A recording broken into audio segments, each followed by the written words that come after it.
아침에 활기차게 하는 뉴스 시작합니다. 헌법재판소가 오늘 감사원장과 검사 3명에 대한 탄핵 심판 선고를 합니다. 탄핵안이 접수된 지 거의 100일 만입니다.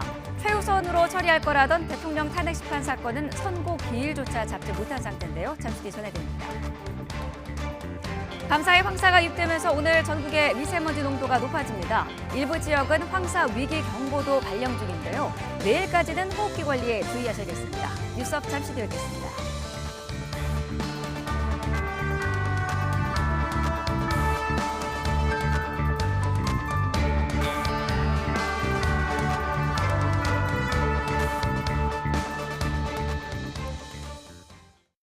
네, 뉴스업 시작하겠습니다. 인천과 세종, 충청에 황사 위기 경보 관심 단계가 내려진 가운데 오늘 황사의 스모그까지 더해집니다. 출근길에는 안개가 짙게 낀 가운데 가시거리가 무척 짧은 상태인데요. 취재기자 안길에서 자세히 알아보겠습니다. 자, 정혜연 기자, 지금부터 황사 영향이 있는 건가요? 네, 아직 지상으로 황사가 관측된 곳은 없습니다. 황사로 인한 미세먼지 농도도 조금씩 높아지고 있지만 현재 서울의 PM10 미세먼지 농도는 65 마이크로그램 정도로 아직은 보통 수준입니다. 다만 밤사이 대기가 정체한 가운데 안개가 짙게 끼면서 서울 등 전국으로 가시거리가 무척 짧아진 상태고 파주와 인천, 서산 등 일부 지역은 100m 앞을 내다보기도 힘들 정도입니다. 먼저 YTN 재난보도 시스템 이라스로 현재 안개 상황부터 보시겠습니다. 지금 보시는 화면은 서울 올림픽대로 방화대교와 가양대교 부근인데요. 지금 화면은 도로가 아닌 한강 쪽을 비추고 있습니다. 짙은 안개로 주변이 거의 보이지 않고요. 강 건너 건물과 시야 확보도 어려운 상황입니다. 출근길 차량 흐름이 더딘 상태이기 때문에 속도를 줄여서 이동을 해주셔야겠습니다. 다음은 인천 김포선 북청라대교인데요. 이곳은 상황이 더 심각합니다. 전도등을 켜고 지나고 있지만 CCTV 화면상으로도 차량의 흐름이 제대로 보이지 않을 정도입니다. 앞차와의 간격을 최대한 넓혀주시고 또 앞차와의 상황이 겨우 확인될 정도이기 때문에 각별한 주의가 필요해 보입니다. 이번에는 서해안 서해대교 부근인데요. 이 지역도 주변에 짙은 안개가 다리 쪽으로 유입이 되고 있기 때문에 다리 인근으로 짙은 안개가 드리워져 있습니다. 다리 위에 가시거리가 무척 짧아진 상황이고 바람도 강하게 불고 있어서 사고가 발생할 수 있는 확률이 무척 높습니다. 사고 위험이 높은 만큼 각별히 유의해서 지나시기 바랍니다. 오늘 오전까지는 짙은 안개로 시야가 짧은 곳이 많겠습니다. 현재 가시거리가 대부분 수백 미터에 머물고 있는 만큼 각별히 유의를 해주셔야겠습니다. 네, 그럼 오늘 황사 영향은 언제부터 본격적으로 받을까요? 네, 우선 어제 내몽골 부근에서 1차적으로 발원한 황사는 그 일부가 어제 낮 동안 우리나라로 유입되면서 미세먼지 농도를 높인 것으로 보이고요. 이후 어제 바레만에서 발원한 고농도의 황사는 오늘 오전 중에 점차 우리나라로 유입될 것으로 예상되고 있습니다.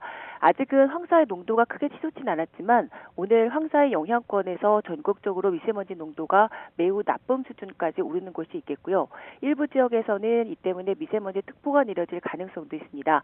현재 농도가 높아질 것으로 보이는 인천과 세종, 충북과 충남 지역에 황사 위기경보 관심 단계가 발령 중입니다. 황사특보가 내려진 지역에서는 외출 시에 필요한 보건용 마스크를 착용해 주시고 또 노약자와 호흡기 질환자는 야외 활동을 자제해 주시기 바랍니다. 황사는 오늘 절정을 보인 뒤에 내일까지 이어지다가 점차 옅어질 것으로 보입니다. 특히 오늘 오전 중에는 황사뿐 아니라 스모그까지 가시하면서 호흡기에 안 좋은 초미세 농도까지 짙어질 것으로 예상됩니다. 지금까지 과학기상부에서 YTN 정혜윤입니다. 네, 이번 황사는 중국 북서부 사막과 고원지대에서 일어났습니다. 모래 폭풍이 덮친 곳엔 5m 앞도 안 보여서 교통이 통제될 정도였습니다. 베이징에서 강정규 특파원입니다. 하늘을 뒤덮은 모래구름이 서서히 광야를 집어삼킵니다. 가시거리는 불과 5m, 바로 앞 차량 후미 등만 겨우 보일 정도입니다. 天呐天呐，全是沙子，这根本就没法走。感觉有沙子在城里面。 중국 내몽고와 신장 사막에서 황사가 발원했습니다. 초속 30m 넘는 강풍을 타고 일어난 모래먼지가 수도 베이징까지 덮쳤습니다. 중국의 연례 정치 행사, 양회 폐막식이 열린 인민대회당 주변도 온통 잿빛이 돼버렸습니다. 인공 강우를 시도한 흔적도 엿보였지만 이른바 양회 블루, 파란 하늘은 만들지 못했습니다. 올해 첫 황사 경보가 내려지면서 각급 학교의 야외 활동과 체육 수업도 중단됐습니다. 未来气旋会向东移动，并且带来大风、沙尘，还有降雪等多样化的天气。 이틀 남짓 스모그가 잔뜩 끼었던 베이징 하늘은 밤사이 북서풍이 불면서 맑게 개었습니다. 모래바람은 바다 건너 한반도로 날아갔습니다. 올봄 황사는 이제부터 시작이라 몇 번 더 시달려야 할 것으로 보입니다. 베이징에서 YTN 강정규입니다.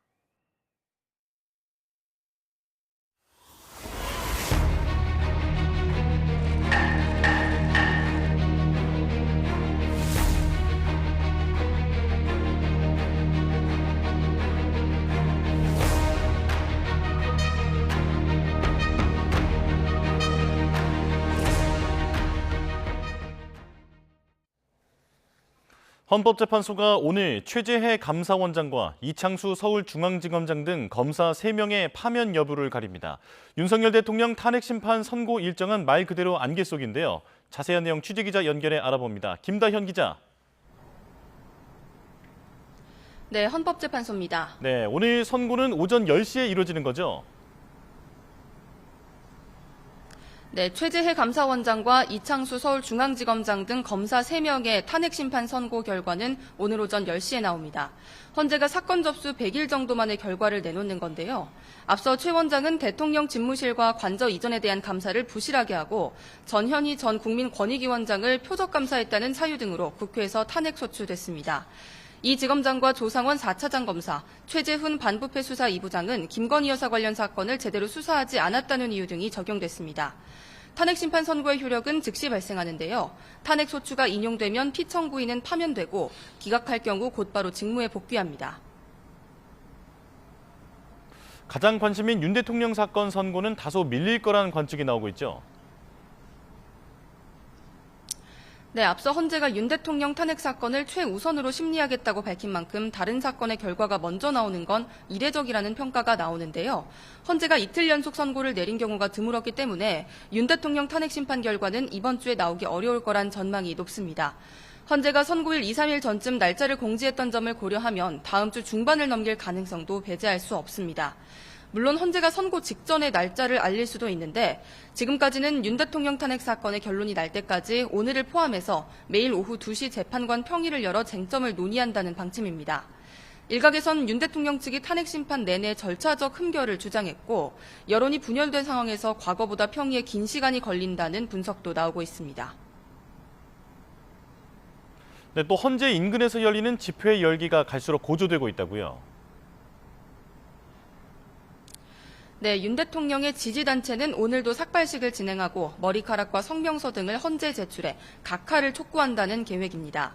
반대로 윤 대통령 탄핵 찬성단체는 헌재 인근 또 광화문 등에서 촛불 문화제와 기자회견을 열며 다양한 방식으로 파면을 촉구하고 있습니다. 윤 대통령 탄핵 심판 선고를 앞두고 경찰도 안전관리에 집중하고 있는데요.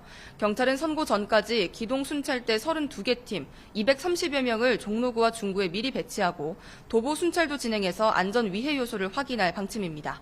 지금까지 헌법재판소에서 YTN 김다현입니다. 천대엽 법원 행정처장이 윤 대통령 구속 취소 결정의 근거 가운데 하나였던 새 구속기간 산정법에 대해 검찰이 즉시 항고해 상급심의 판단까지 받을 필요가 있다고 밝혔습니다.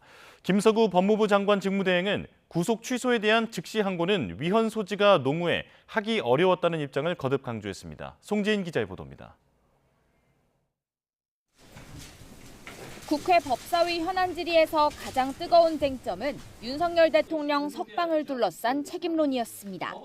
천대엽 법원 행정처장은 내란 사건 재판부가 구속 취소 결정을 하며 시간을 기준으로 구속기간을 따진 건 학자들 견해 가운데 가장 엄격한 입장을 택한 거라 근거가 없지 않다면서도 일선에서 불거진 구속기간 산정 혼란에 대해선 이렇게 말했습니다.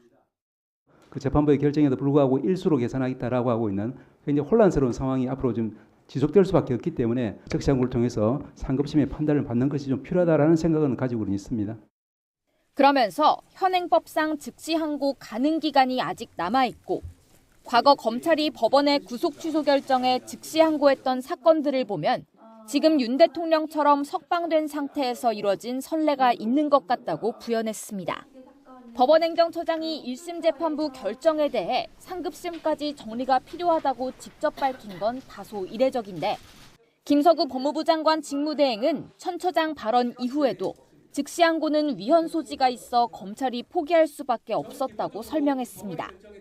당시 즉시항고를 했다면 윤 대통령 구속 취소 결정의 효력이 멈췄을 텐데 이처럼 검사의 불복이 법원 결정보다 우선하게 되는 건 위헌이라고 과거 헌재가 판단했다는 겁니다. 즉시 항고를 하지 않은 이유를 설명드린 과정에서 그 말씀드렸던 건데 법률 적용 측면에서 봤을 때 위헌 선고가 농후한 것으로 보이는 상황에서 그 수단을 선택하는 것은 어렵다는 거. 천 처장 발언으로 검찰 분위기가 달라질지 주목되는 가운데 국회 법사위는 오는 19일 현안 질의의 증인으로 심우정 검찰총장과 박세현 특별수사본부장을 채택했습니다. YTN 송재인입니다. 즉시항고를 통해 상급심의 판단을 받아볼 필요가 있다는 천대엽 법원 행정처장의 발언과 관련해 검찰이 검토 중이라는 입장을 밝혔습니다. 대검찰청은 언론 공지를 통해 어제 국회 법제사법위원회 상황과 관련해 검토하고 있다고 전했습니다. 다만 관련한 구체적인 사항은 확인해드릴 수 없다고 덧붙였습니다. 국회 법사위 현안 질의에서는 고위공직자 범죄 수사처에 대통령 수사를 문제 삼으며 오동훈 처장의 사퇴 요구가 이어졌습니다. 오 처장은 적법 절차에 한치의 어긋남도 없었다며 거부 의사를 밝혔습니다. 김태원 기자입니다. 법사위 현안 질의에선 윤석열 대통령에 대한 구속 취소 결정을 근거로 여당 소속 의원들이 공수처를 맹폭했습니다. 영장 쇼핑 의혹이나 내란죄 수사권 논란 등을 문제 삼으며 대국민 사과와 공수처장 사퇴를 요구했습니다. 이에 대해 오동훈 공수처장은 윤 대통령 수사 과정에 위법 문제는 없었다며 사실상 사퇴를 거부했습니다. 제가 공수처장께 다시 한번 묻습니다. 사퇴하시겠습니까? 지금 전혀 저희들의 그 업무 집행에 적법 절차 위반한 점이 전혀 없습니다. 공수처가 윤 대통령 체포영장을 무리하게 집행했다는 비판도 나왔는데 마치 자범처럼 도주도를 그려가면서 현직 대통령을 조롱하고 모욕하면서 이 수사 행각을 벌였습니다. 이래서 되겠습니까? 이거야말로 내란 아닙니까? 오 처장은 공수처 수사를 내란이라고 표현한 건 정부기관을 모독한 것이라며 강하게 반발하기도 했습니다. 우리 공수처가 내란의 주체라 하니 도대체 의원님께서 지금 이 신성한 국회에서 그리고 또 이 우리 공수처라는 어떤 정부 기관에서 일을 하는 것에 대해서 그렇게 모독할 수 있습니까? 이런 가운데 공수처는 최근 공수처법상 수사 대상의 범위 문제나 수사권, 기소권의 불일치 문제 등 내란 수사 과정에서 드러난 기존 공수처법의 규정 공백을 해결하기 위한 연구 용역을 발주하기도 했습니다. YTN 김태원입니다. 여야가 사실상 거리의 정치로 탄핵 대결을 벌이고 있다는 지적 속에 내로남불식 내탓 공방에도 열을 올리는 모습입니다. 헌법재판소를 향해 각하하라 파면하라 여론전을 펼치는 건 매한가지인데 서로를 향해 헌재를 압박하지 말라고 외치고 있습니다. 강민경 기자의 보도입니다. 민주당은 장외 천막투쟁을 시작한 이유를 여당에서 찾았습니다. 헌법 파괴, 중범죄자인 윤석열 대통령을 옹호하는 걸 넘어 탄핵 각하를 촉구하는 릴레이 시위로 헌법재판소까지 겁박한다고 날을 세운 겁니다. 헌법재판소를 비난하며 위협하려는 그 어떤 행위도 정당화될 수 없습니다. 이 또한 헌법기관에 대한 침탈이고 내란 행위입니다. 반면 국민의힘은 릴레이 시위는 개별 의원들의 행동일 뿐이라고 선을 그으며 비판의 화살을 야당에 돌렸습니다. 민주당이야말로 장외투쟁과 단식으로 헌재를 압박하고 있다며 민생을 외면하고 거리로 뛰쳐나간 건 원내 일당 민주당이란 논리를 펼쳤습니다.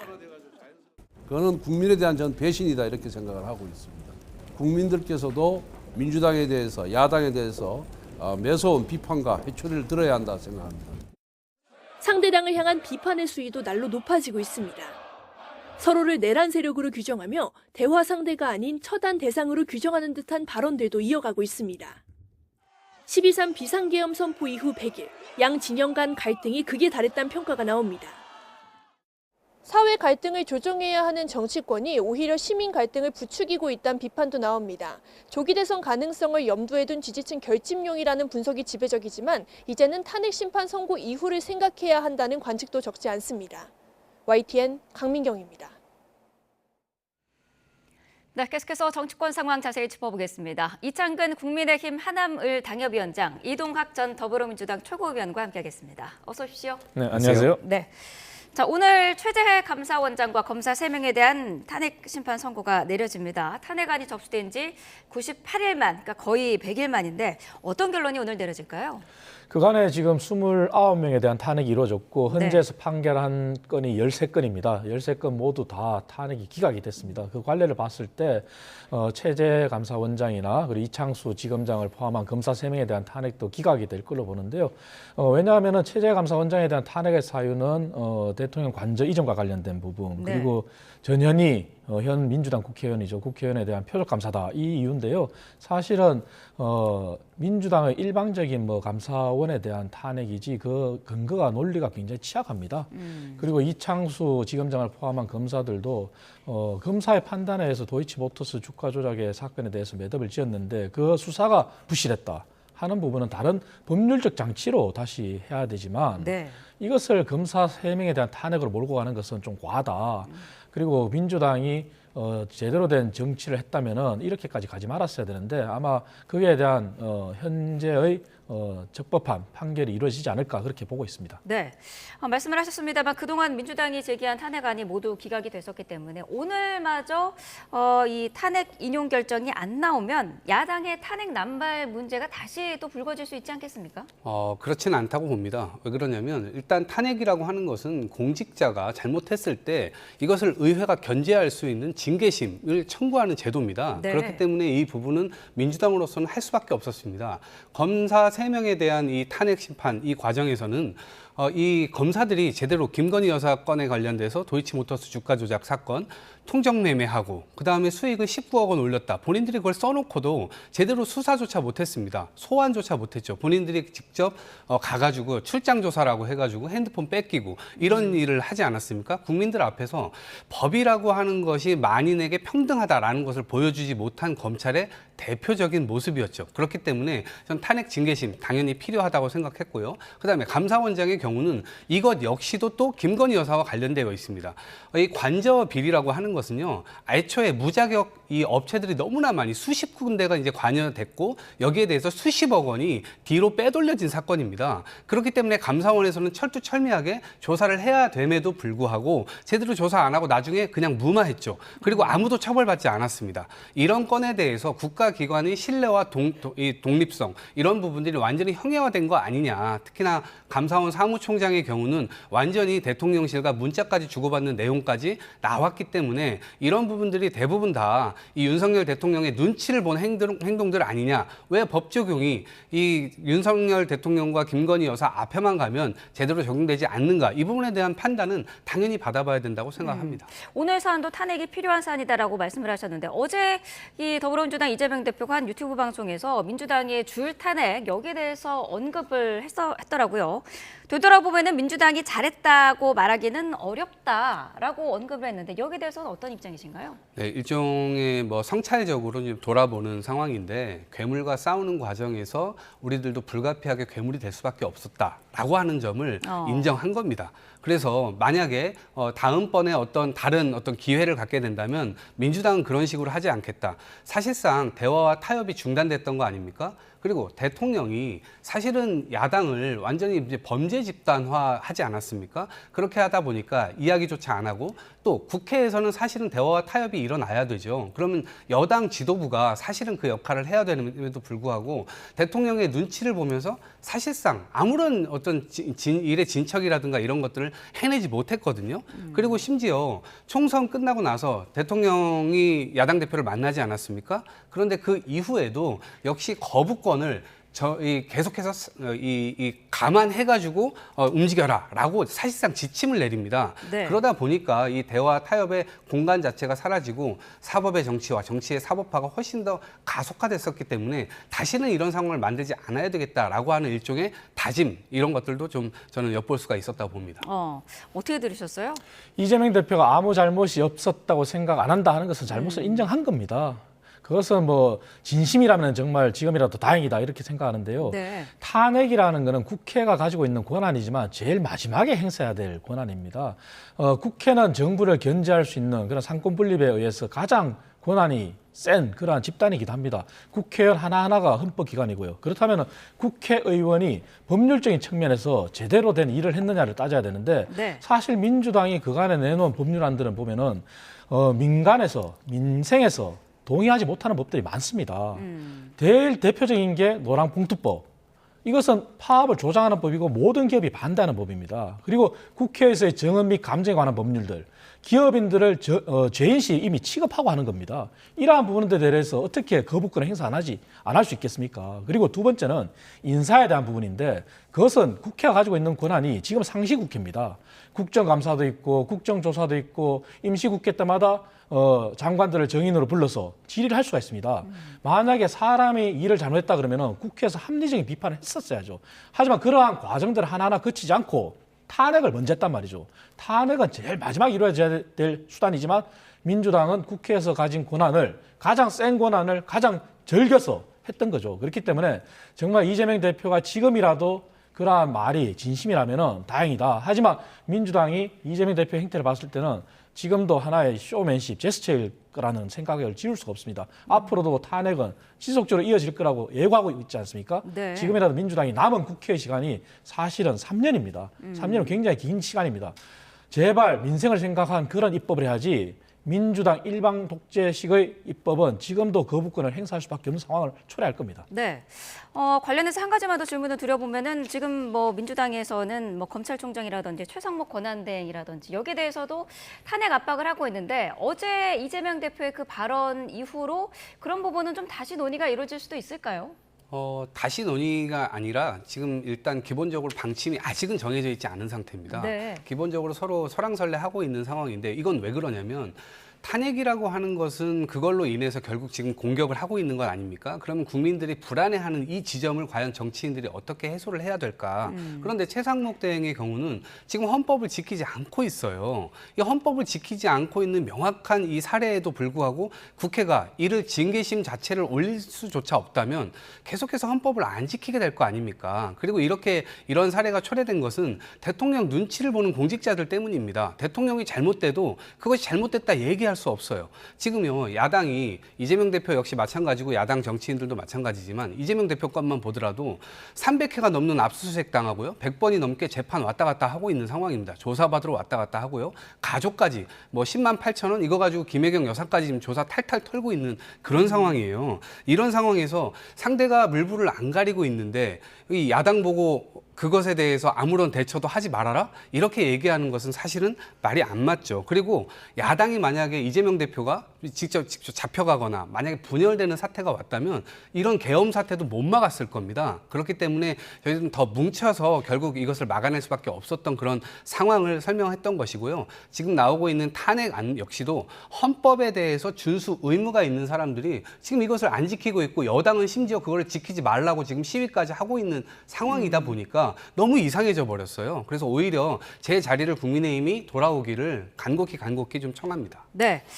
대통령 탄핵 심판 사건은 지금 선고 기일조차 잡히지가 않은 그런 상태인데 여야가 전방위적인 여론전을 펼치고 있습니다. 일단 더불어민주당 상황을 보면은 광화문에서 도보 행진도 시작을 했고 오늘부터는 재선 의원들이 헌재에서 인간띠 입기도 한다고 하더라고요. 네, 평화로운 방식으로 진행을 하고 있는 것이고요. 이 저간의 이 배경에는 국민 불안이 계속되고 있는 겁니다. 지금 외교적으로 대응도 지금 못하고 있는 상황이 많죠. 트럼프 대통령 들어왔음에도 불구하고 지금 카운터 파트너가 누군지도 모르는 상황입니다. 누가 어떤 지시를 내려야 되는지도 모르고요. 당연히 경제적으로 너무나 힘듭니다. 자영업자 역대 최대로 지금 폐업하고 있는 상황이고요. 이러다 보니까 미래 비전이 안 보이는 거예요. 국가 전체적으로 힘들다 보니까 사실은 또 양극화로 인해서 아래에 있는 사람들이 훨씬 더 지금 많은 피해를 보고 있습니다.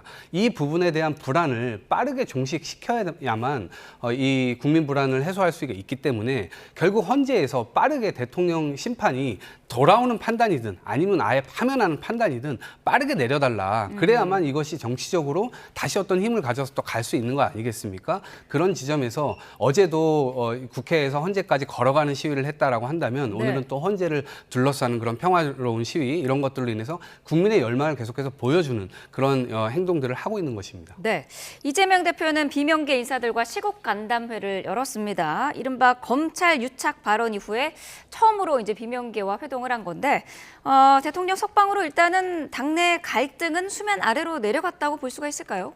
저는 그렇게 보진 않습니다. 이재명 대표가 본인의 지난 2023년 체포 동의안 그런 가결권을 가지고 검찰과 비명계가 결탁을 했다 이렇게 얘기를 했는데 사실 조국 혁신당에서는 또 오픈 프라이머리를 대선 때 주장했지 않습니까? 그렇다 보면 사면 초과에 놓인 상황이었습니다. 그런 상황에서 윤석열 대통령의 구속 취소가 하나의 지렛대가 돼버렸는데요. 그래서 이재명 대표는 이것을 기회 삼아서 당내 비명계와 갈등을 치유하는 그러한 모습을 보이고자 했는데 아마 이것도 하나 이재명 대표가 얼마만큼 진정성을 가지고 오래 갈지 두고 볼 일입니다. 지금은 탄핵을 조속해야 된다는 헌재 압박으로 모두가 힘을 모으자 그렇게 가고 있는데요. 이 부분도 사실 이재명 대표가 탄핵에 대해서 줄탄핵에 대해서 잘못을 했다고 한다면은 탄핵에 대해서 현재의 시간을 기다려야 됩니다. 하지만 아무리 평화적인 시위라 하더라도 이재명 대표가 나서는 이상 지지층은 결집할 겁니다. 그렇다면 얼마나 많은 사회적 비용이 들겠습니까? 그래서 이재명 대표가 이렇게 본인의 사면 초과를 회피하기 위한 수단으로 비명계와의 회동을 탄핵을 이유로 탄핵을 압박하는 그러한 제스처를 취할 게 아니라 민생에 대해서 논했다면 박수를 받았겠죠. 하지만 지금 이재명 대표의 모습은 오로지 윤 대통령의 탄핵을 헌재에 압박하는 그러한 모습을 보이는 것이고 민주당 의원들도 마찬가지 사회적 비용이나 민생을 생각하지 않습니다. 오로지 탄핵을 빨리 하라. 헌재의 시간을 맡겨야 되는데 헌재의 시간을 맡기지 않고 지지층을 동원하고 이렇게 하는 것 자체가 얼마나 큰 혼란을 더 부추긴 것이겠습니까? 물론 개인적으로는 국민의힘도 잘했다고 보진 않습니다. 국민의힘도 헌재의 시간에 맡기고 헌재의 시간을 기다려야 되는데 지금은 정치권이 여야가 함께 반성해야 될 시기입니다. 국민의힘 내용도 짚어보면은 의원 80여 명이 헌재 탄원서를 제출을 했습니다. 내란죄가 철회됐기 때문에 안건의 동일성이 상실됐다. 그래서 탄핵 심판에 각하해야 한다 이런 주장이지 않았습니까? 저는 개인적으로는 그 의견에 동의할 수 없는 게요. 지난번 헌재에서 헌재 평의를 거쳐서 재판관이 모두 다 함께 탄핵의 사유를 정리하는 데 동의를 했습니다. 그리고 그것은 이미 일단락 났습니다. 하지만 그걸 가지고 다시 지금 끄집어낸다. 그럼 또 다른 국민적 혼란을 가져오는 거거든요. 다시 말씀드려서 뭐냐면은 내란죄에 대해서는 윤석열 대통령이 구속 취소가 됐다 하더라도 불구속 상태에서 재판을 받아야 됩니다. 왜냐하면 검찰이 공소를 유지하기 때문에. 그렇다면 내란죄냐 아니냐는 아직 법원의 판단이 내려지지 않았습니다. 그리고 내란죄를 가기 위한 절차적인 정당성에 대해서 거기에 대해서 사유가 정리돼서 탄핵의 심판을 받고 있단 말이죠. 그런데 당내 친윤계 의원들 중심으로 내란죄 사유가 철회돼서 그래서 안건이 성립이 안 된다. 이 자체는 내란죄가 아니라고 이미 우리들이 못을 박는 거거든요. 그래서 이 부분은 너무 과격하게 나갔다 이렇게 보는 거고요. 지금은 우리 당 의원들도 헌재의 판단에 맡기고 그리고 윤석열 대통령에 대한 법률적 판단은 법원에 맡기면 됩니다. 그리고 만약에 지적하고 싶으면 차라리 절차적 정당성에 대해서 지적했으면 옳았겠죠. 왜냐하면 가장 큰 문제는 검찰 조서의 증거 채택 부분이거든요. 거기에 대한 지적을 했다면 그거는 박수를 받고 지지를 받을 수 있겠지만 사유가 탄원에 대한 사유가 조금 잘못됐다. 저는 개인적으로 그렇게 보고 있습니다. 어제 탄원서를 제출하면서 계엄이 위헌이라고 해도 민주당이 의회 독재의 심각성을 고려해서 기각해달라 이런 언급도 있었거든요. 어떻게 들으셨습니까? 궤변이죠. 설령 이 위헌이라고 해도 민주당 때문에 이거를 기각을 해달라라고 얘기하는 것은 역설적이게도 본인들이 잘못을 인정하고 있는 꼴이에요. 그리고 민주당의 독재라고 얘기를 계속 하시는데 사실은 국민들께서 이거 만들어준 구도입니다. 그리고 민주당에서는 끊임없이 지적했습니다. 이렇게 하면 너네들 총선 망한다. 이거 이렇게 하면 안 된다. 저렇게 하면 안 된다. 거기 가시덤불 있다. 가지 마라. 긁힌다. 빠진다. 그러다가 보니까 민주당 말은 다 안 믿고선 벼랑 끝에 지금 서 있는 거 아닙니까? 민주당 말을 들었다면 국민들께서 이런 결과를 줬겠습니까? 이것은 행정 이 권력을 그 무소불위로 휘두르고 있는 윤석열 대통령, 그다음에 아무 말도 못하는 정부 여당에 대해서 내린 심판의 결과이지 이것이 민주당 스스로가 이렇게 한 게 아니지 않습니까? 그것을 분명하게 견제를 하고 있는 것이고요. 지금 이 순간에도 지금 국민의힘 여당 의원들이 굉장히 많은 숫자들이 계속해서 릴레이로 또 헌재를 압박하고 있지 않습니까? 이런 부분에서는 저는 사실은 지도부는 아무런 상관이 없는 것처럼 이야기하지만 국민의힘 당론 이 요건이 뭐냐면 3분의 2입니다. 그런데 네. 지금 4분의 3에 달하는 80여 명이 넘는 사람들이 여기에 지금 참여를 해서 지도부는 빠져있다 손치더라도 결국에는 지도부가 뒤에서 다 조정하고 있는 거 아니냐. 이거 너무나 한심한 작태입니다. 눈에 선이 뻔히 보이는 일들을 지금 하고 있는데 국민들은 이런 것에 속지 않죠. 그 지적해 주신 그 부분이요. 지금 뭐 개별 의원들의 행동은 계속되고 있는데 개별 의원의 행동이라고 하기에는 상당히 많은 인원수지 않습니까? 그래도 지도부는 그냥 두겠다라는 그런 입장인가요? 그 부분은 분명히 말씀드릴 수 있는데요. 당내에서는 의원총회 때 네. 우리 당 자체적으로 원내외 당협위원장을 다 합쳐서 이렇게 함께 공개 집회를 해야 되는 거 아니냐 이런 의견도 있었습니다. 네. 하지만 당 지도부가 그것은 안 된다 그렇게 철저하게 막았습니다. 그리고 국회의원들은 개별 의원들이 하나하나 헌법기관입니다. 그래서 개별 의원들 사이에서도 지금 우리 당에서는 굉장히 다양한 의견이 비상기업 때부터 일어났었습니다. 뭐냐면 비상기업 때 당시를 한번 해고해 보십시오. 비상기업에 반대하고 바로 탄핵에 대해서 찬성하는 목소리도 있었고 처음엔 아니었지만 대통령의 입장이 바뀐 뒤에 탄핵을 찬성한 의원이 있었고 그리고 지금도 그때나 지금이나 내란도 아니고 비상계엄도 정당하다고 하는 의원도 있고 굉장히 다양합니다. 그 다양성이 지금 저희 당에서는 존중이 되고 있습니다. 네. 그래서 당 지도부가 당 차원에서 이렇게 공개적으로 집회를 하고 하는 것은 정말 국민들 눈에 비칠 때 계엄을 옹호했다 이렇게 볼 수 있기 때문에 저희는 계엄에 대해서는 단언코 잘못됐다고 얘기하고 있습니다. 네. 그리고 의원들 개개인의 판단에 따라서 행동하는 것에 대해서는 지도부가 막지 않겠다. 그래서 다양성의 존중 차원이기 때문에 민주당에서 지도부가 뒤에서 조정한다. 이것은 말이 안 됩니다. 네. 헌재 결정에 승복한다라는 메시지를 정치권이 내야 한다. 이런 목소리가 많은 그런 상황인데 어제 이재명 대표는 뭐 당연히 승복해야 된다. 이런 말을 했습니다. 이 대표가 그런 표현을 쓴 건 처음이지 않을까 싶기도 한데요. 글쎄요. 단어 하나를 보면 그렇게 볼 수도 있지만 여지껏 법을 위반해야 된다. 법을 안 지킬 수 있다. 이런 얘기를 한 적은 단 한 번도 없습니다. 너무나 네. 당연한 얘기이기 때문에 그렇습니다. 그런데 지금 국민의힘에서는 이 헌법을 지키지 말아야 된다. 이를테면 마은혁 재판관에 대해서 지금 임명하지 말아야 된다. 이런 얘기를 계속해서 고수하고 있지 않습니까? 그리고 최상무 이 권한대행도 대통령 직무를 수행하고 있는데 아니 대통령이 헌법을 안 지키는 나라가 있습니까? 이렇게 되면 국민들이 불안하죠. 만인에 대한 투쟁 전선으로 들어가게 되는 겁니다. 근데 정치인들이 이 헌법재판소를 부셔야 된다. 이런 말들을 하고 있죠. 특히나 국민의힘 의원들이 지금 이런 말을 하고 있어도 아무런 징계를 받지 않고 있어요. 그게 마치 다양성이다, 다양한 목소리다. 헌법 바깥으로 뛰쳐나가가지고 헌법을 공격하는 얘기를 함에도 불구하고 이걸 다양성이란 말로 포용하고 있습니다. 이건 너무나 잘못됐죠. 국민들한테도 이 법 지키지 말라는 얘기랑 똑같습니다. 그러니까 서부지법 난동 사태 같은 것들이 벌어지고 있고 지금 헌법재판소 주변으로 경찰 병력이 계속해서 강화되고 있는데 이거요. 우리가 수십 년 동안 만들어 놓은 최고의 민주주의를 완전히 깎아내리는 역사에 남을 만한 장면일 겁니다. 이런 지점에서 국민의힘은 다시 정상적으로 헌법을 수호하는 그런 정당의 모습으로 돌아와야 되는데 네. 여전히 이런 부분들을 선동하고 있다. 이런 지점에서 대단히 잘못됐다고 보고요. 네. 이재명 대표가 당연히 승복 얘기했던 것은 여야 공이 국민 누구도 이 헌법을 이 엉망으로 만들어서는 누구도 안전할 수 없는 상황이 되기 때문에 너무나 당연한 전제다 말씀드립니다. 네. 한 가지 더 짧게 짚어보도록 하겠습니다. 어제 우원식 국회의장이 최상목 대행을 향해서 마은혁 헌재 후보자를 즉각 임명해라 이렇게 촉구를 했습니다. 여기에 대해서 지금 국민의힘 권성동 원내대표 같은 경우에는 뭐 강요하는 거다, 직권남용이다 이렇게까지 언급을 했더라고요. 어떻게 보십니까? 우원식 의장이 좀 아쉬운 부분이 그런 부분입니다. 국회의장이면은 당적은 보유하지 않고 있습니다. 그렇지만 민주당 출신인 건 누구나 다 알고 있습니다. 최상목 권한대행이 우원식 의장을 만나서 마은혁 재판관 임명에 관한 그러한 이유, 네. 늦추는 이유에 대해서 충분히 소상히 설명을 했습니다. 하지만 그러한 절차를 거쳤음에도 불구하고 우원식 의장이 그것이 마음에 들지 않는다 해서 공개적으로 이렇게 촉구를 했단 말이죠. 네. 만약에 우원식 의장도 중진 의원이고 국회의장이신데 만약에 그 설명이 마음에 안 들었다면 다시 불러서 설득하는 과정, 그러한 정치적인 모습이 있었어야죠.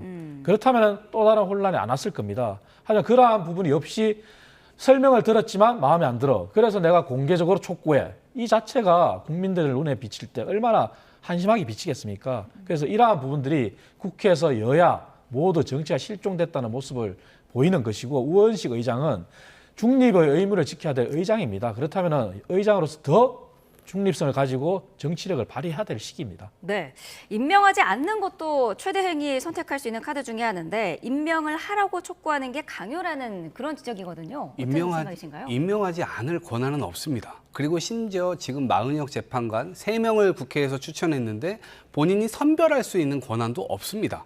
그런데 지금 주제 넘게 본인의 어떤 판단에 의해서 정무적으로 했다라고 얘기를 하지만 실제적으로는 저는 뒤에서 섭정을 당하고 있다고 생각합니다. 여전히 윤석열 대통령의 마수가 지금 펼쳐져 있는 것이고 그것이 대통령실을 통해서 그리고 집권 여당 지도부를 통해서 그리고 뭐라고 그러죠? 이 국무위원들을 통해서 결국에는 최상목 대행이 완전히 섭정을 당하고 있기 때문에 본인 스스로가 이거 판단을 못하는 겁니다. 그런데 호소하고 있는 거예요. 헌법을 수호하자. 본인이 30년 동안 지금 공직 생활을 해오지 않았습니까? 국회에서 입법된 것에 대해서 그것을 근거로 행정력을 지금까지 사용해왔고 공직 생활을 해왔을 겁니다. 그런데 그것을 지금 지키지 않는다? 자신의 인생을 총체적으로 지금 부정하는 것이거든요. 그래서 헌법을 수호하라라고 국회의장에서는 당연히 얘기하는 것이고 그것이 국회의장의 의무이죠. 그리고 그 의무를 지키지 않는 건 최상목 권한대행입니다. 이 지점에서 전 나중에 이 부분이 처벌받을 수 있다라고 생각하거든요. 그래서 권한 직권 남용이든 아니면 직무유기든 네. 어떤 형태로든 굉장히 강력한 처벌이 있게 될 겁니다. 그래야만 다시는 헌법을 위배하지 않는 그런 공직자가 나오지 않을 가능성이 크다고 생각합니다. 네. 자, 전국 상황 자세히 짚어봤습니다. 이창근 국민의힘 하남을 당협위원장, 이동학 전 더불어민주당 최고위원과 함께했습니다. 두 분 말씀 감사합니다. 맞습니다.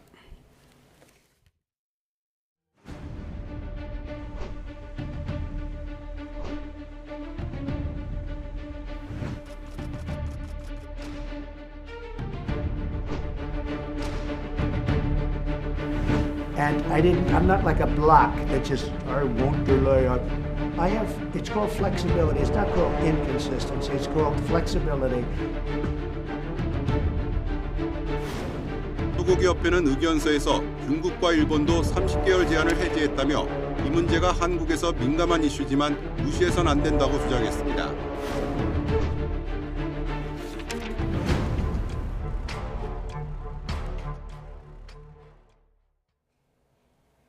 미국발 관세 전쟁 여파가 현실로 닥쳤습니다. 어제부터 미국으로 수출되는 한국산 철강과 알루미늄에 25%의 관세가 매겨지면서 직접 타격을 받게 됐는데요. 대기업보다 대응 역량이 부족한 중소기업들이 걱정입니다. 최혜영 기자가 보도합니다. 에어컨과 냉장고 등에 들어가는 알루미늄을 생산해 수출하는 중소기업입니다. 지난해 미국 시장을 개척해 $500만 수출을 앞두고 있었는데 25% 관세 부과에 모든 계약이 중단됐습니다.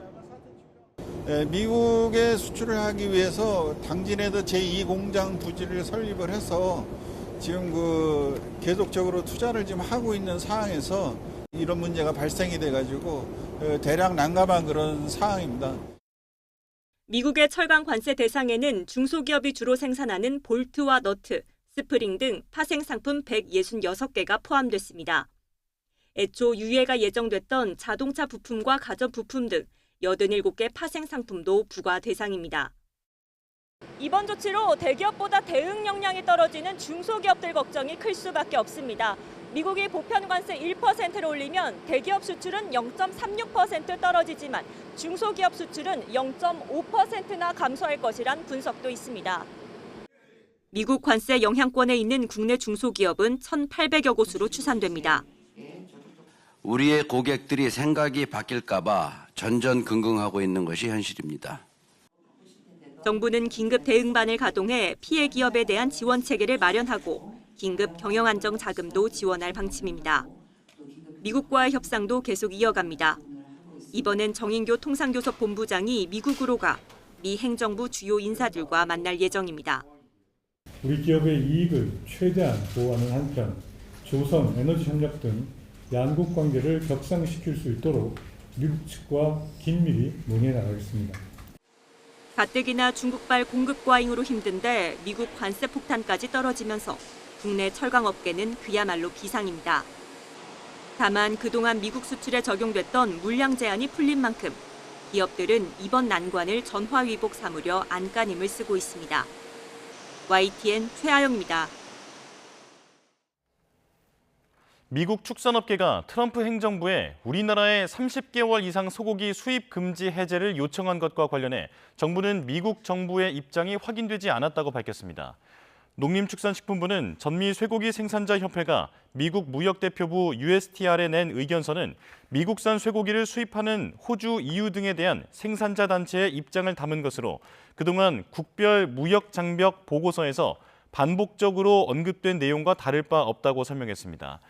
또 이와 관련한 트럼프 행정부의 공식 요청도 없었고 미국 측 입장도 확인되지 않았다면서 구체적인 논의도 진행하고 있지 않다고 덧붙였습니다. 이런 가운데 국내 한우 농가들이 반대 입장을 내놓았습니다. 전국 한우협회는 성명을 내고 미국 정부가 30개월령 이상 미국산 소고기 수입 허용을 요구하더라도 국회와 정부는 농민 생존권과 국민 건강권을 생각해 결코 받아들여서는 안 된다고 강조했습니다. 그러면서 만약 국회와 정부가 30개월령 이상 미국산 소고기 수입을 강행한다면 협회는 이를 막기 위한 대응에 나서겠다고 덧붙였습니다. 트럼프 미국 대통령이 철강과 알루미늄을 시작으로 관세 전쟁의 포문을 연 가운데 유럽과 캐나다는 곧바로 맞대응에 나섰습니다. 트럼프 못지않은 고율 관세로 보복을 경고했고 트럼프 지지층을 표적으로 삼은 관세 카드도 내놨습니다. 워싱턴 권준기 특파원입니다. 트럼프 1기 때 이미 보복 관세로 맞대응했던 유럽의 반응은 신속했습니다. 4월 1일부터 260억 유로, 우리 돈 41조 원 규모의 미국산 제품에 관세를 부과하겠다고 밝혔습니다. 트럼프 1기 때 10조 원이었던 보복 관세 규모를 4배로 키운 겁니다. As the United States are applying tariffs worth $28 billion, we are responding with countermeasures worth 26 billion euros. 청바지, 위스키 같은 상징적 미국산에는 50%에 달하는 관세 폭탄을 예고했습니다. 특히 할리 데이비슨으로 대표되는 오토바이는 6%에서 56%로 관세를 끌어올리며 트럼프 지지층을 겨냥했습니다. Wenn jetzt Zölle an die Stelle gesetzt werden, schadet das der amerikanischen Wirtschaft am meisten, aber vielen anderen auch. 그나마 다음 달 시작으로 여지를 둔 유럽과 달리 대미 철강 수출 1위 국가인 캐나다는 곧바로 30조 원 규모의 보복 관세 부과를 발표했습니다. 반면 멕시코와 브라질, 영국 등은 보복 관세보다는 협상에 무게를 실으며 신중한 입장을 취했습니다. Pues no sabemos. Ese es parte del proceso que se va a seguir de diálogo con el gobierno de los Estados Unidos.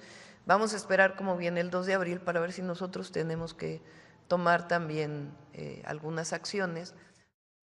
월스트리트저널과 인터뷰한 최상목 권한대행은 트럼프 대통령과 직접 소통을 원한다며 한국의 대미 무역 흑자는 일시적이라는 점을 강조하겠다고 밝혔습니다.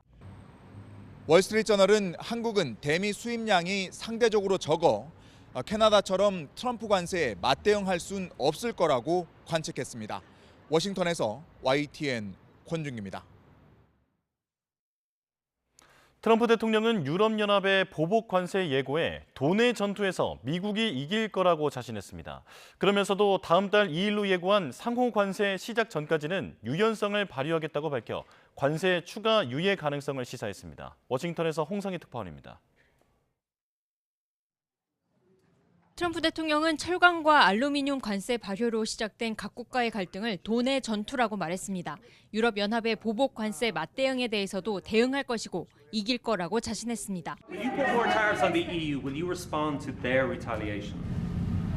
Of course I'm going to respond. We're going to win that financial battle. It's a financial battle. 캐나다를 상대로 철강 관세를 50%까지 부과하겠다고 발표했다가 취소하는 등 관세 정책에 일관성이 없다는 지적에는 일관성이 아니라 유연성이라고 발끈했습니다.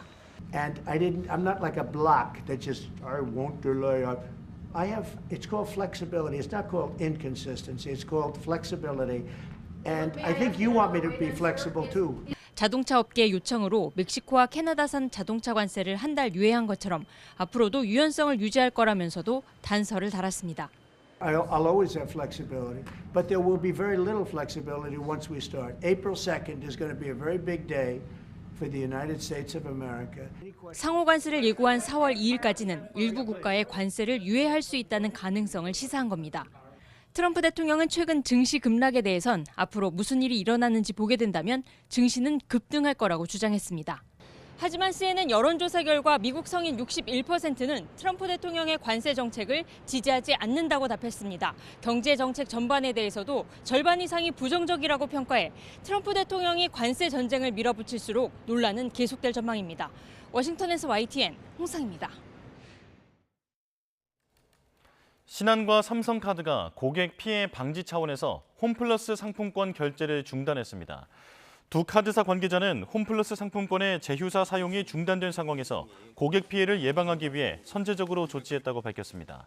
상품권은 상거래 채권으로 분류돼 정상적으로 결제되고 있지만 홈플러스 대주주 MBK 파트너스에 대한 불신과 떼일 수 있다는 불안감이 커지고 있는 상황입니다. 홈플러스의 기업회생 절차로 납품업체들의 대금 확보 우려가 커진 가운데 정부가 대금 지급 상황을 점검합니다.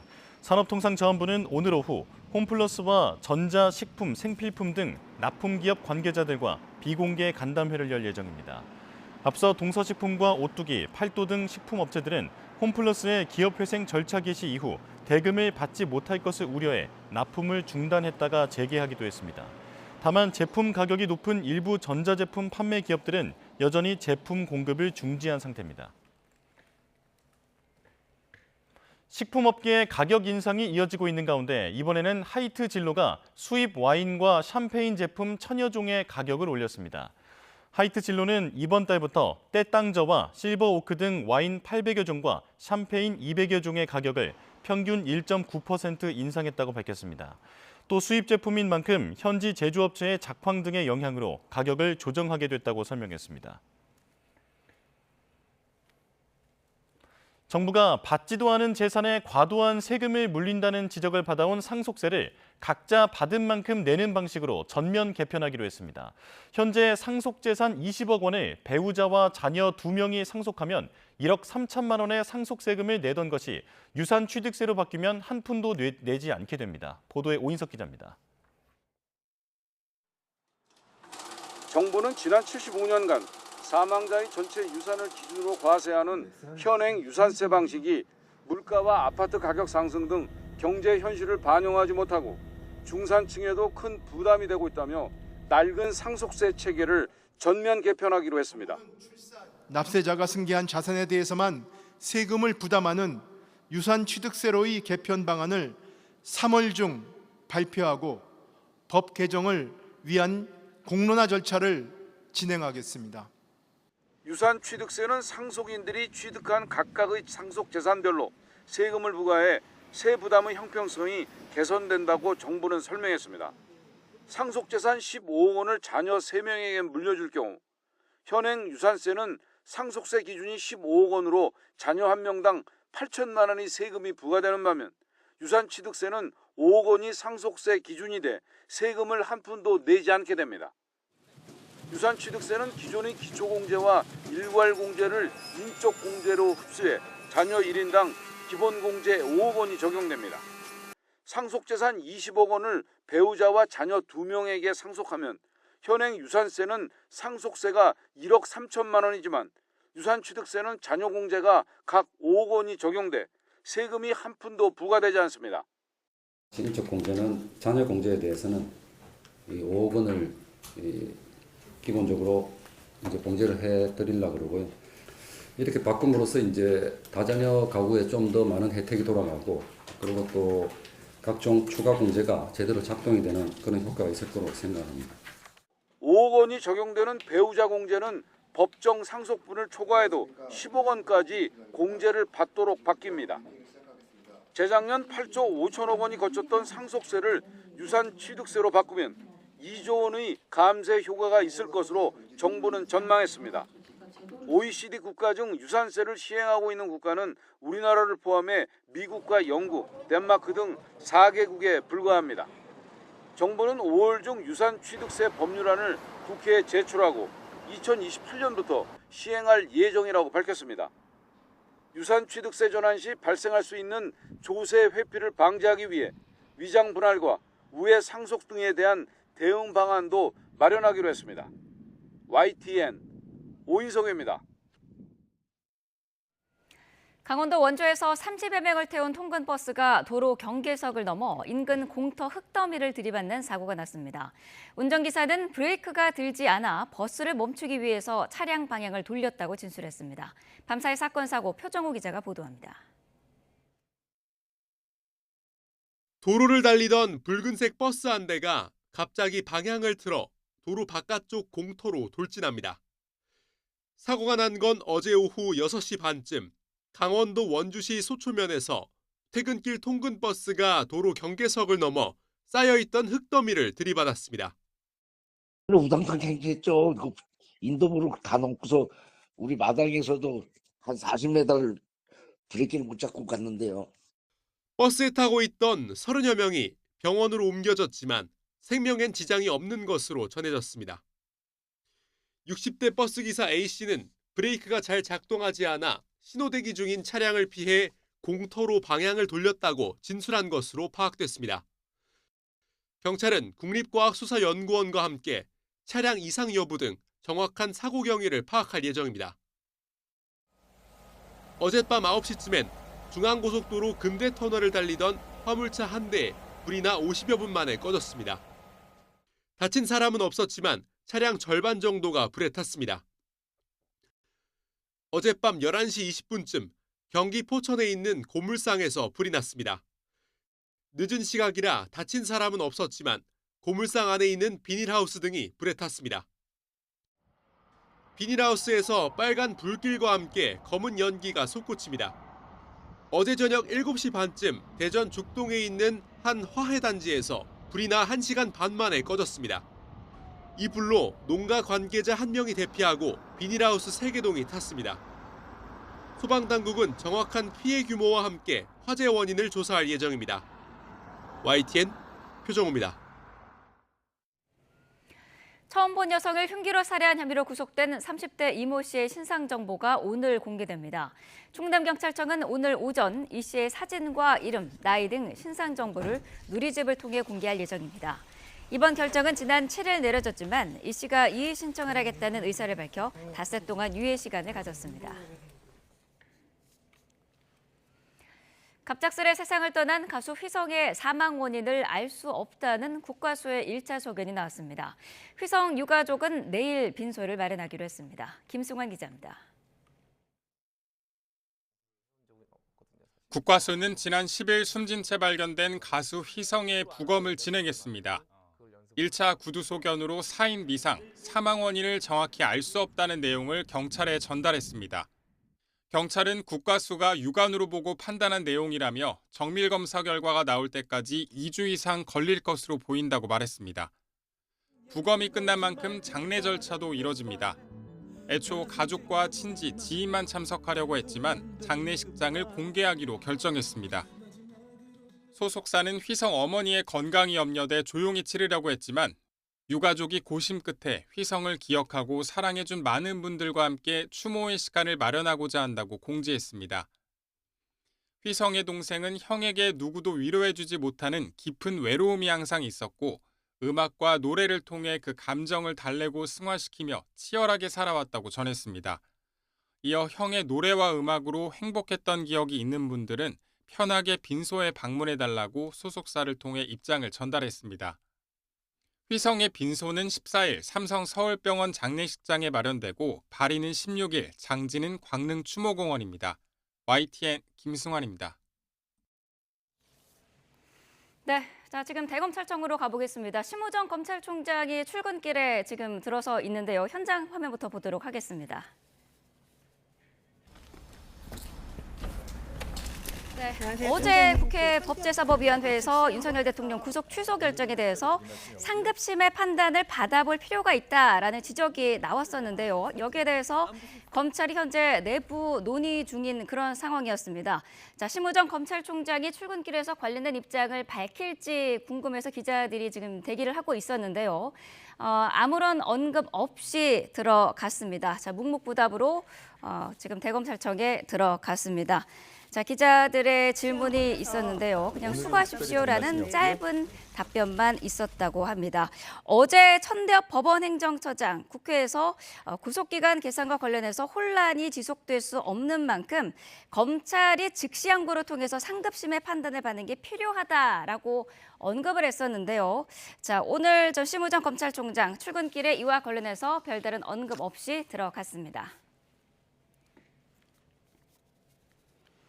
네, 며칠째 이어진 초미세먼지에 이어서 오늘은 불청객 황사까지 찾아왔습니다. 자세한 날씨 상황 공항진 YTN 재난자문위원 연결해서 알아보겠습니다. 자, 위원님 나와 계십니까? 네, 안녕하세요. 네, 자, 앞서서 취재기자 얘기로는 아직 황사가 본격적으로 들어오진 않았다고 하던데요. 지금 상황은 어떻습니까? 네, 어젯밤에 백령도를 비롯한 그 일부 서해안에서 영향을 주기 시작했는데 지금 조금 지면 가까이 내려앉기보다는 상공을 지나고 있어요. 그래서 네. 현재 관악산이 평소에 한 2배 정도인 124 마이크로그램 세제곱미터 이런 미세먼지 분포를 보이고 있고요. 현재 전국적으로 가장 그러니까 나쁜 상황은 진도, 그러니까 호남 남쪽에 있는 진도가 145 정도를 보이고 있고 그 밖에 서울 등 큰 대도시는 다행히 아직은 보통 수준의 미세먼지 농도를 나타내고 있습니다. 네, 며칠 동안 계속된 대기 정체로 먼지 그리고 오염물질이 쌓이고 있는데 스모그까지 겹쳤다고요? 네, 사실은 오늘 아침 황사보다는 짙은 안개가 조금 문제입니다. 지금 현재 주로 서쪽 지방, 그러니까 경기 서해안과 충청 지방을 중심으로 가시거리가 한 200m 정도 안팎에 네. 머물고 있거든요. 그래서 교통 상황에 지장을 주고 있는데 특히 해안에 위치한 큰 다리, 그러니까 뭐 인천대교라든지 영종대교라든지 서해대교 이런 큰 다리는 더 시정이 나쁘기 때문에 앞을 볼 수 있는 거리가 약 100m 안팎 정도 될 것으로 보여요. 그래서 각별히 운전에 신경을 쓰셔야 되겠고요. 또 오늘 공항도 일부 공항에 시정이 아주 나쁜 상태입니다. 그래서 네. 인천과 김포, 청주공항에는 저시정 경보가 발효 중인데 이들 공항을 이용할 분들, 특히 아침에 이용할 분들은 항공기가 뜨고 내리는지 직접 확인하시는 것이 좋을 것으로 보입니다. 네, 이번에 우리나라로 들어오는 황사가 중국에서 시작이 됐다라고 하더라고요. 네, 중국, 우리나라에 영향을 주는 황사는 대부분 서쪽에서 영향을 주는데 서쪽이 네. 중국에 있지 않습니까? 그래서 내몽골이나 이런 사막지대에서 저기압이 지나게 되면 많은 먼지를 퍼올리거든요. 이 많은 먼지가 북서풍을 타고 우리나라로 내려오는데 우리나라 내려오다가 지면까지 내려앉는 경우가 있고 상공을 지나는 경우가 있어요. 그런데 오늘은 아마 상공으로 조금 지나는 것 같고요. 하지만 이번 황사가 이제 시작이기 때문에 오늘 오전까지는 아주 일부 지방에는 매우 짙은 황사가 지금 전망이 되고 있어서 네. 어제 비상 조치도 내려졌거든요. 그래서 오늘 하루 종일은 이 황사에 대한 대비를 하시는 것이 좋겠고요. 특히 산악 지방이 오늘 뭐 특히 올라갈 분이 있다든지 뭐 고도 한 200-300m에서 400-500m 되는 고도를 이용하실 분들이 있는 경우에는 특별히 더 대비를 하시는 것이 좋겠습니다. 네, 이번 황사가 언제까지 이어질까요? 이번 황사는 사실 오늘이 고비고요. 내일부터는 좀 거칠 것으로 보여요. 그래서 오늘까지는 일부 지방이 이제 미세먼지 농도가 나쁨 상태, 그리고 충청 일부 지방은 매우 나쁨 상태까지 보이겠지만 내일은 지금 현재 예보 상황은 보통 수준을 회복하는 것으로 되어 있습니다. 그래서 내일부터는 좀 공기가 좀 맑아질 것으로 보이는데 다만 이제 주말에 그 날씨가 변화가 아주 심할 것으로 보여요. 그러니까 내일까지는 일교차가 큰 맑은 날씨가 이어지겠지만 주말에는 다시 좀 일부 지방에 눈이 내리는 곳도 있겠고요. 네. 다음 주에는 이번 주보다는 좀 기온이 낮습니다. 그래서 봄으로 향하던 날씨가 다시 주춤하는 형태를 보이기 때문에 특히 미세먼지 농도도 높고 그다음에 온도의 변화도 심하고 하기 때문에 호흡기 질환 특히 조심을 하셔야 되겠고요. 특히 면역력이 약한 노인이나 또는 아이들 같은 경우에는 이 호흡기 질환에 대비를 단단히 하시는 것이 좋겠습니다. 네. 일교차가 큰 날씨도 이어지고 있어서 말씀하신 그런 호흡기 건강 관리도 중요한데 어떻게 좀 대처를 하면 좋을까요? 일단은 이제 그 봄철의 그 건강 관리는 두 가지로 볼 수 있어요. 네. 좀 전에 말씀드린 것처럼 나쁜 공기 상태에 대한 대비 그리고 안개에 대한 대비. 안개가 짙게 끼면 그 안에 이제 오염 물질들이 담기거든요. 그래서 아침에 안개가 짙은 날에는 심한 운동을 하시면 오히려 몸에 해로울 수 있으니까 그런 것들은 좀 대비를 하셔야 되겠고요. 그다음 이제 환절기는 하루하루의 기온차가 큽니다. 그래서 옷을 입을 때 잘 못 입게 되면 추운 공기를 잘 우리가 대비를 못하게 되면 이름을 잃기가 쉽죠. 그래서 감기가 걸리기 쉬우니까 그런 것들도 대비를 하시고요. 그리고 이제 황사가 주로 황사뿐만 아니라 초미세먼지가 영향을 주는 기간이 보통 봄에 더 심하니까 네. 마스크를 좀 착용해서 그 나쁜 공기가 인체에 들어오는 것을 막는 것도 중요하다고 보고요. 또 이게 환절기에 특히 환기를 좀 잘해야 됩니다. 그래서 네. 공기가 나쁘더라도 한두 시간 동안에 한 5분 또는 10분 정도로 환기를 해주시는 것이 건강을 지키는 그런 지름길이라고 생각이 됩니다. 네, 알겠습니다. 지금까지 공항진 YTN 재난자문위원과 황사 상황 자세히 알아봤습니다. 오늘 말씀 감사합니다. 네, 감사합니다.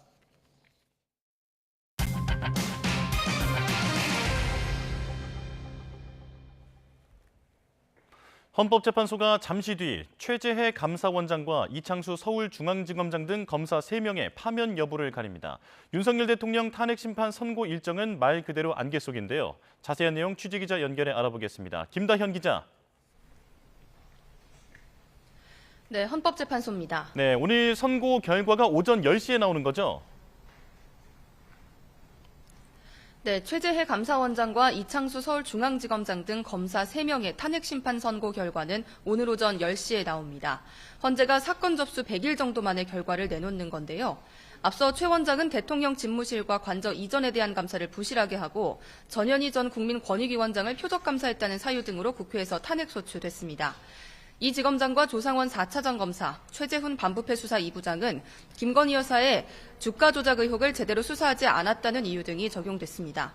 탄핵심판 선고의 효력은 즉시 발생하는데요. 탄핵소추가 인용되면 피청구인은 파면되고 기각될 경우 곧바로 직무에 복귀합니다.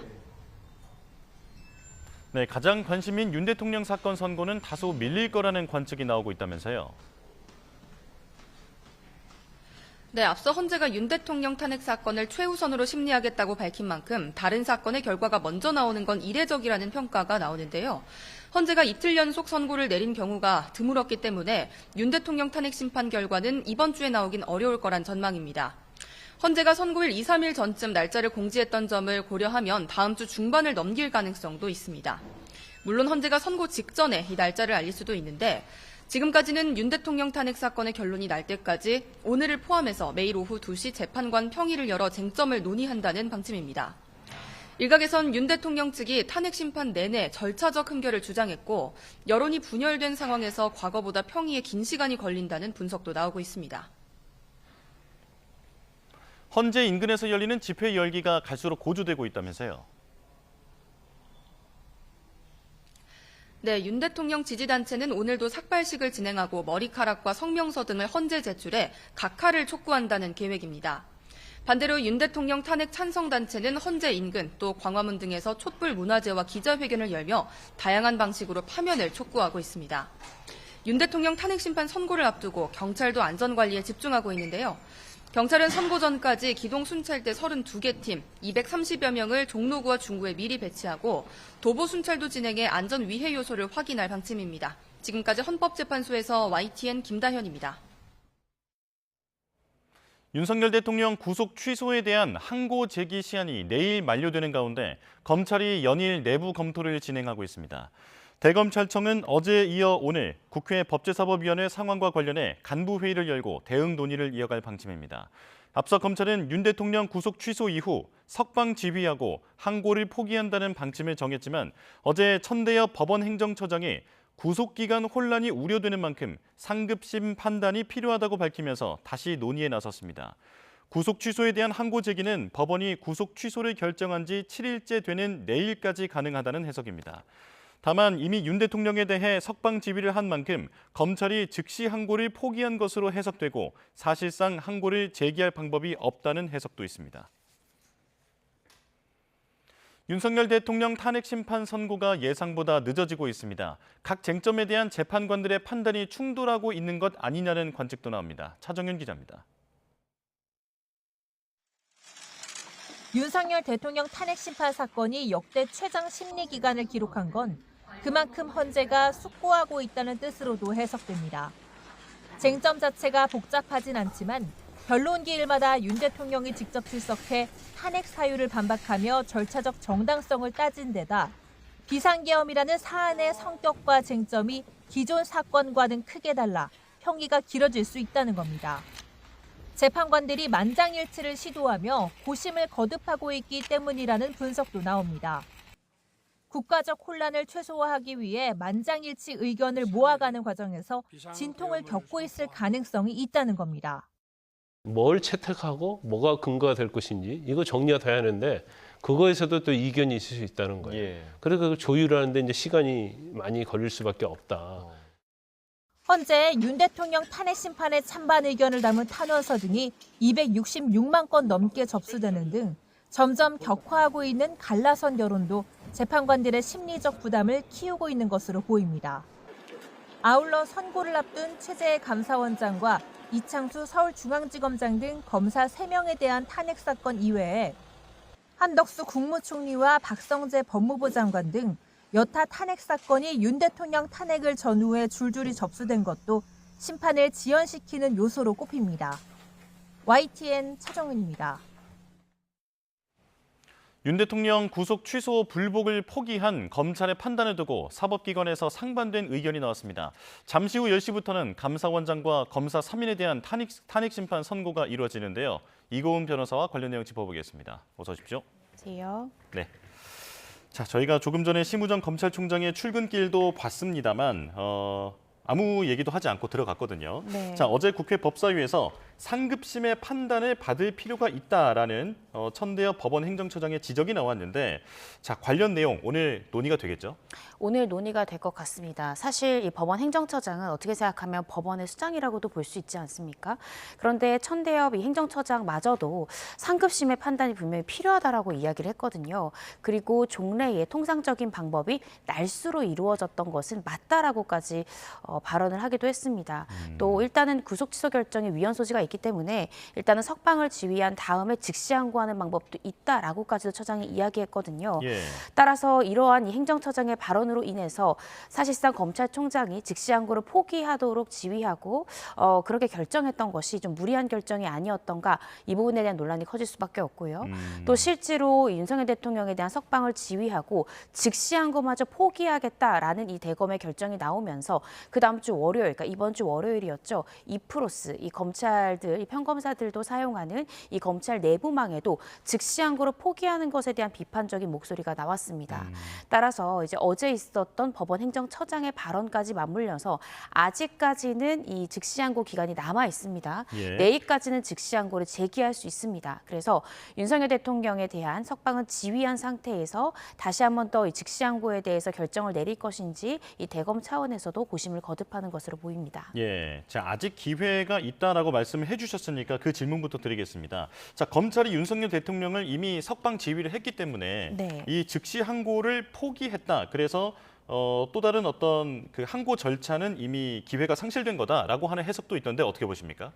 사실 이것은 이제 법적인 해석은 좀 분분할 수 있습니다. 그런데 이전 선례에 비추어 본다면 과거 검찰에서는 이 구속 취소 결정을 법원이 내린 것에 대해서 즉시 항고를 할 때 이 피의자를 일단은 석방을 하고 즉시 항고를 했던 전례가 있거든요.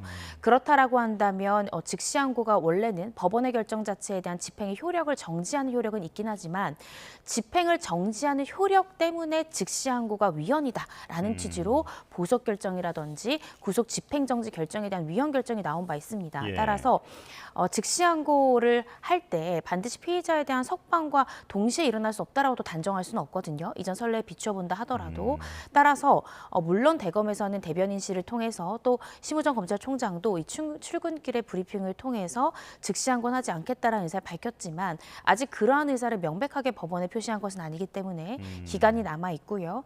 지금이라도 만약에 즉시항고를 하겠다라는 결정을 내린다면 법적으로는 가능할 것 같습니다. 다만 대검에서는 즉시항고를 함에 있어서 피의자를 석방한 상태에서 석방을 지휘한 상태에서 즉시항고를 했을 경우에 혹시 서울고등법원에서 이러한 즉시항고 자체를 기각할 그런 가능성을 좀 우려하는 것 같거든요. 예. 그런데 물론 그런 가능성이 있을 수는 있습니다. 그렇지만 현재 법원, 이 행정처장마저도 날수인지 일수인지 시간으로 계산하는 것인지 이 부분에 대한 상급심의 판단이 필요하다라고 인정을 하고 있고 검찰 내부에서도 일단은 구속기간에 대한 명확한 상급청의 판단, 상급기관의 판단이 없기 때문에 실무상 굉장히 혼란스럽다라는 의견들이 많이 나오고 있거든요.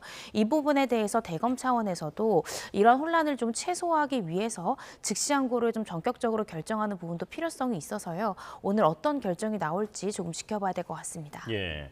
자, 그런가 하면 오동훈 공수처장은 이 구속 기간이 날이냐 시간이냐 그 문제를 떠나서 재판부의 판단대로 시간으로 계산해도 불법 구금이 아니다라고 주장을 했거든요. 자세히 설명해 주실까요? 네, 이 체포 적부심 청구라는 것을 윤석열 대통령이 했습니다. 지난 1월 15일에 윤석열 대통령이 체포가 됐고요. 그 직후에 체포에 대한 적법, 불법 그 여부를 좀 판단해달라고 서부가 아니라 서울중앙지법에 체포 적부심을 청구를 했습니다. 법원에서는 그 체포의 적법성을 판단하기 위해서 관련 서류를 수사기관으로부터 받아서 검토를 했고요. 그 서류가 다시 수사기관으로 돌아가는 데까지 걸린 시간이 10시간이 좀 넘습니다.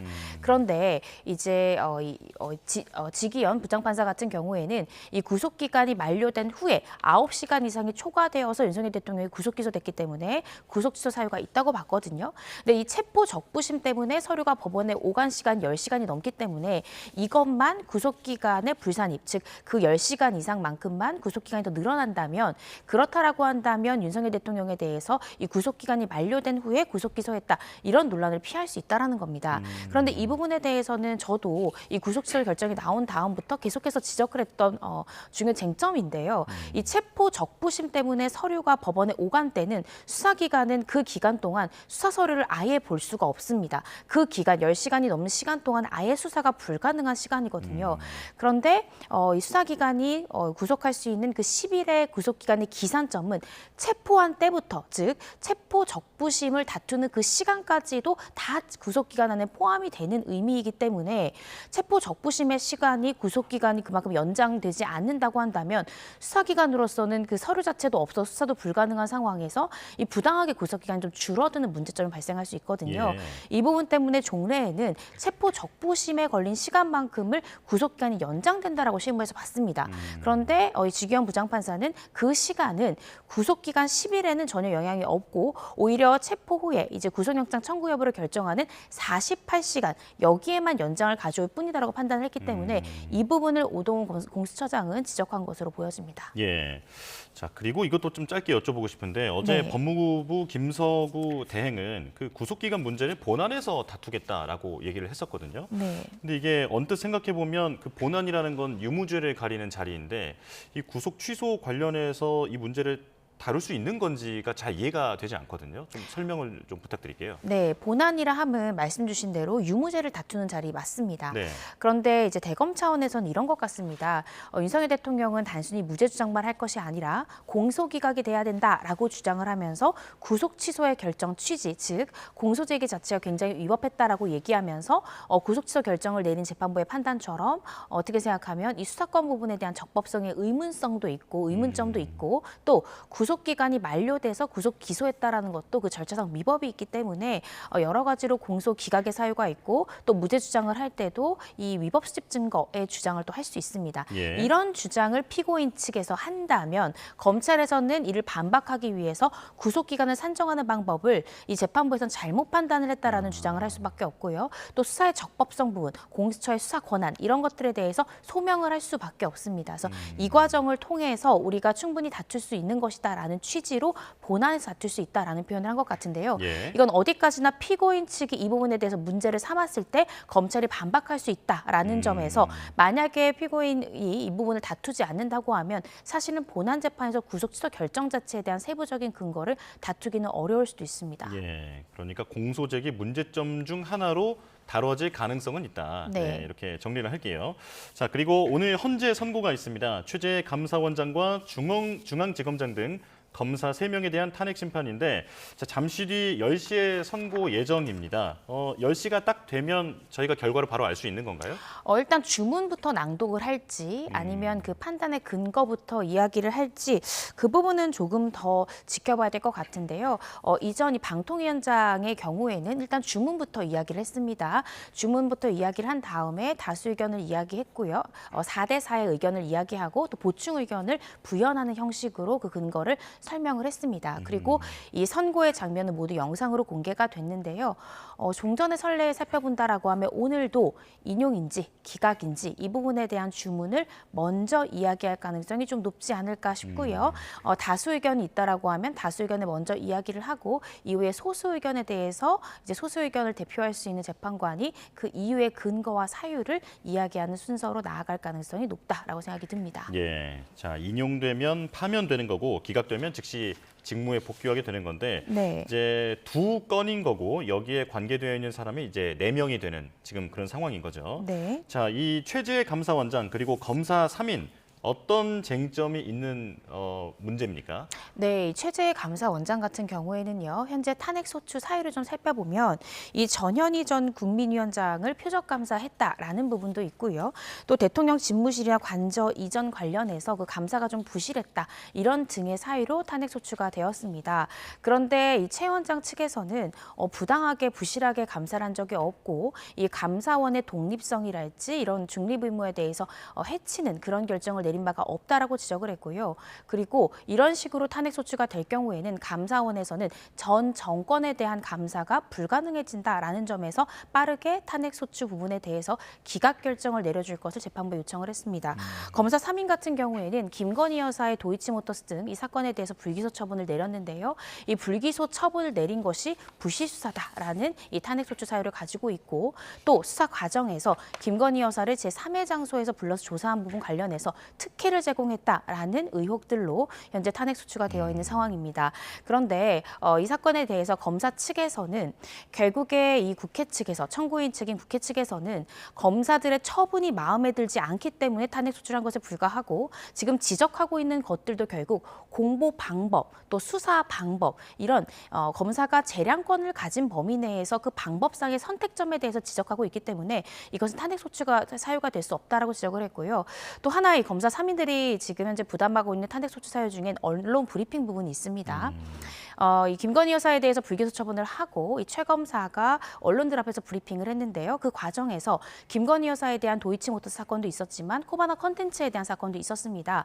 그 압수수색 영장을 마치 두 사건에 대해서 모두 청구를 했다가 기각된 것처럼 발언한 부분들이 있는데 이 국회 측에서는 정확히 얘기하면 이 도이치모터스 관련해서는 압수수색 영장을 청구한 사실이 없음에도 마치 두 사건에 대해서 모두 압수수색 영장을 청구한 것처럼 발언한 것이 허위 사실 공표다라고 이야기를 했거든요. 근데 이 부분에 대해서 최 검사는 언론 브리핑 자체가 상당 시간 오래 걸렸기 때문에 발언의 전체적인 취지를 살펴보면 본인이 원래 이야기한 것처럼 이해할 수 있지만 지금은 그것들을 도려내서 마치 두 사건에 대해서 모두 청구했다 기각한 것처럼 국회 측에서는 호도하고 있다. 이런 식의 주장들이 지금 현재 오가고 있습니다. 예. 자, 지금 이 두 건 모두 그 사안 자체로도 중요하지만 네. 사실 지금 이 선고 결과가 윤 대통령의 탄핵 심판 결과에도 뭐 어떤 그 재판관들의 판단 방향을 가늠해 볼 수 있는 것 아니냐라고 하기 때문에 주목받고 있는 거거든요. 자, 어떤 영향이 있을 거라고 보십니까? 윤석열 대통령은 이 탄핵 심판 과정에서, 변론 과정에서 내가 왜 비상계엄을 경고성 계엄으로서 선포할 수밖에 없었는지 그 이유를 이야기하면서 심지어 검사들조차 불기소 처분이 마음에 들지 않게 한다는 이유로 탄핵을 남발을 했다라는 사유를 이야기한 바 있습니다. 그중에 대표적인 것이 바로 오늘 선고가 예정된 최재해 감사원장이랄지 검사 산민에 대한 탄핵 소추인데요. 그래서 오늘 만약에 이 두 사건에 대해서 모두 기각 결정이 나온다고 한다면 윤석열 대통령이 이야기하고 있는 이 무분별한 이 탄핵 소추, 이 부분에 대한 문제점을 재판부도 인정한 것이 아니냐라고 해석하는 그런 의견도 있고요. 또 다른 의견은 결국에 헌재에서는 윤석열 대통령은 탄핵 소추가 남발됐기 때문에 나는 비상계엄을 선포할 수밖에 없었다라고 주장하고 있지만 헌재에서는 이 탄핵 소추의 사유에 대해서 부적법한 부분에 대해서는 정확히 기각 내지는 각하 결정을 하는 모습을 보여주면서 결국에 이러한 탄핵 소추 남발 사태에 대해서 헌재라는 법치주의 하에서 충분히 시스템을 통해서도 이 부분을 진정시킬 수 있다는 것을 헌재에서 또 보여주기 위해서 이런 결정을 선행하는 것이 아니냐 이런 의견들도 있습니다. 그래서 일단은 오늘 선고 내용을 좀 지켜봐야 될 것 같고요. 헌재가 어떤 의중에서 이 두 사건을 먼저 선고했는지는 나중에 이제 윤석열 대통령이 아마 탄핵 심판의 선고 내용을 좀 살펴보면 알 수 있지 않을까 싶습니다. 예. 자, 양쪽 전망이 다 일리가 있어 보이는데요. 잠시 뒤 네. 10시에 결과를 함께 지켜봐야겠습니다. 이고은 변호사와 함께했습니다. 고맙습니다. 오늘 아침 출근길 도로에 뿌연 안개가 자욱했습니다. 이 서해상에 바다 안개가 유입된 서쪽 지방을 중심으로는 지금도 시야 확보가 어려운 지역이 많은데요. 앞으로 기온이 오르면 이 안개는 점차 걷히겠지만 대신 황사가 유입되겠습니다. 이 스모그의 황사가 겹치는 지역인 인천과 세종 그리고 충청에는 황사 위기경보 관심 단계가 발령이 됐는데요. 오늘 그 밖의 지역도 전국에서 황사 영향권에 드는 만큼 나오실 때는 미세먼지용 마스크 챙기셔야겠습니다. 이 자세한 안개 상황부터 살펴보겠습니다. 현재 서쪽 지방을 중심으로 짙은 안개가 거치지 못하고 있습니다. 그래픽에 붉게 표시된 지역일수록 현재 가시거리가 짧은 건데요. 중부 서해안 그리고 경기와 충남 일부 내륙에는 여전히 100m 앞을 내다보기도 힘든 곳이 있습니다. 인천과 김포, 청주 공항에는 저시정 경보도 발령된 만큼 항공기 운항 여부를 잘 확인해 주셔야겠습니다. 이 극심한 대기 정체의 황사는 일부 대기 상층으로만 유입됐을 뿐 아직 본격적인 영향을 주지는 못하고 있습니다. 지금은 서울과 충북에서 밤사 유입된 스모그로 초미세먼지 농도만 다소 높은데요. 앞으로 기온이 오르면 안개는 점차 걷히겠지만 대기 상하층 순환이 원활해지면서 황사가 유입될 걸로 보입니다. 이에 전국 곳곳에서 미세먼지 농도가 나쁨에서 매우 나쁨 수준까지 오르겠습니다. 오늘 하늘 자체에는 구름만 지나겠지만 먼지와 안개가 뒤엉켜서 흐릿하게 보이는 곳이 많겠고요. 이 낮 기온은 서울이 15도, 광주와 대구 17도로 어제와 비슷하거나 더 포근하겠습니다. 내일은 서울 한낮 기온이 18도, 주말인 모레는 15도로 계절의 시계가 한 달가량 앞서 나가겠습니다. 다만 휴일 전국에 비나 눈이 내린 뒤 다음 주에는 꽃샘추위가 찾아올 전망입니다. 오늘 전국이 황사의 영향권에 드는 만큼 호흡기 건강에 각별한 주의가 필요하겠습니다. 특히 특보 지역에서 노약자와 어린이는 가급적 외출을 자제해 주시는 게 좋겠고요. 이 황사는 오늘 절정을 보인 뒤 내일부터는 점차 엷어질 전망입니다. 지금까지 서울 상암동에서 YTN 고은재입니다. 네, 뉴스원 목요일 순서 마칩니다. 내일 다시 뵙겠습니다. 고맙습니다.